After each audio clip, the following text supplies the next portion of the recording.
Kepala Badan Nasional Pencarian dan Pertolongan, Kabasarnas, Marsda TNI Muhammad Syafi'i mengatakan perkembangan hasil pencarian korban KMP Tunu Pratama yang tenggelam di Selat Bali. Syafi'i mengatakan belum ada temuan baru terkait pencarian korban. Sebelumnya, KMP Tunu Pratama Jaya tenggelam saat berlayar di lintasan Ketapang Gilimanuk, Selat Bali, pada Rabu, 2 Juli 2025, malam. Disebutkan, KMP Tunu Pratama Jaya membawa 65 orang, terdiri dari 53 penumpang dan 12 kru kapal. Ujar Syafi'i ditemui di kantornya, Jakarta, pada Kamis, 3 Juli 2025. Korban yang ditemukan itu kemudian terkait dengan teknik pencariannya. Ya, terima kasih. Dari upaya seluruh potensi SAR yang melaksanakan operasi, informasi terakhir bahwa jumlah korban yang ditemukan masih belum ada penambahan. Jadi 30 selamat, 6 meninggal dunia. Dan operasi tetap dilaksanakan dan mudah-mudahan dengan doa kita semuanya pelaksanaan operasi bisa menghasilkan kita bisa menemukan korban dalam kondisi selamat, itu yang kita harapkan. Kemudian Pak, terkait dengan teknik pencarian di lokasi begitu, kalau dari Basarnas sendiri ini seperti apa tekniknya? Iya, jadi pola operasi yang kita laksanakan pasti didasarkan atas ilmu yang harus kita gunakan dalam pelaksanaan operasi. Di mana dalam pelaksanaan operasi rata-rata biasanya area kejadian itu akan dipetakan dalam area 1, 2, 3.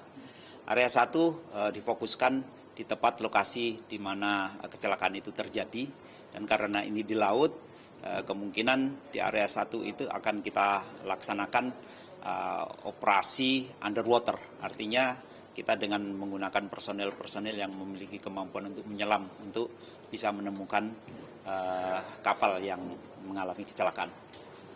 Untuk yang area 2, area 3, bahkan mungkin ke area 3, area 4, itu biasanya kita laksanakan dengan pertimbangan kemungkinan korban-korban yang tadinya kecelakaan di satu titik di area 1, mungkin karena ada pergeseran, karena arus, kemudian cuaca, sehingga memungkinkan korban-korban itu sudah bergeser di titik itu. Sehingga kita akan melaksanakan operasi di area 2, area 3, dan area 4. Ini biasanya akan ditentukan pada saat briefing rapat koordinasi untuk pembagian tugas.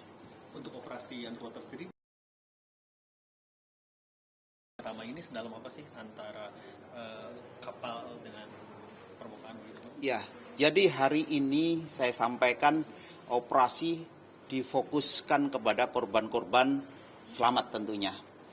Sehingga mungkin rekan-rekan media monitor juga bahwa kebanyakan korban-korban yang selamat dia masih menggunakan life jacket, kemudian dengan pelampung yang ada itu terapung dengan lama waktu yang seharian ini ternyata masih bisa kita temukan selamat. Nah, untuk besok kita memang hari ini baru mendatangkan personel-personel yang memiliki kemampuan untuk menyelam, nanti dibantu sama potensi SAR yang juga memiliki kemampuan selam. Kemungkinan baru besok baru dilaksanakan untuk kita masuk di kedalaman. Berapa dalam, seberapa dalam sih Pak untuk dari? Kalau dari peta itu kan sudah bisa mendetek kedalaman. Di titik itu kira-kira berkisar antara 50 sampai 60 meter itu kira-kira. Tapi untuk persisnya memang nanti akan bisa dilihat itu.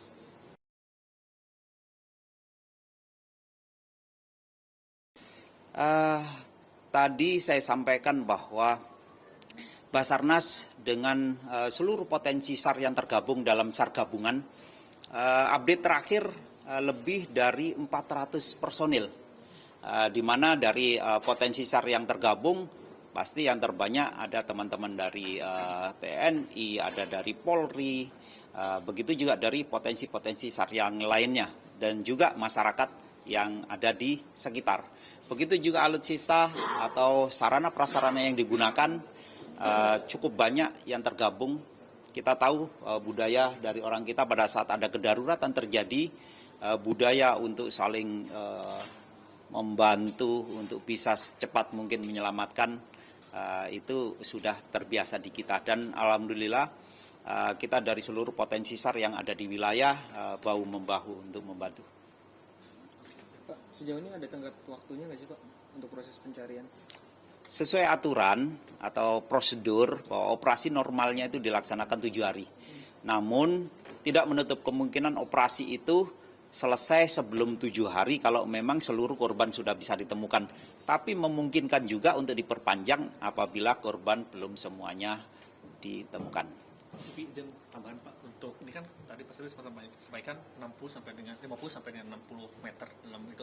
Ada alat bantu nggak sih Pak? Mungkin alat-alat tertentu begitu untuk membantu proses evakuasi yang mungkin diduga masih ada berada di dalam kapal ini Pak? Ya, jadi yang pasti kita menggunakan sarana prasarana yang ada untuk bisa memantau. Soal nanti bantuan apa yang dibutuhkan pasti disesuaikan dengan kebutuhan yang ada di lapangan.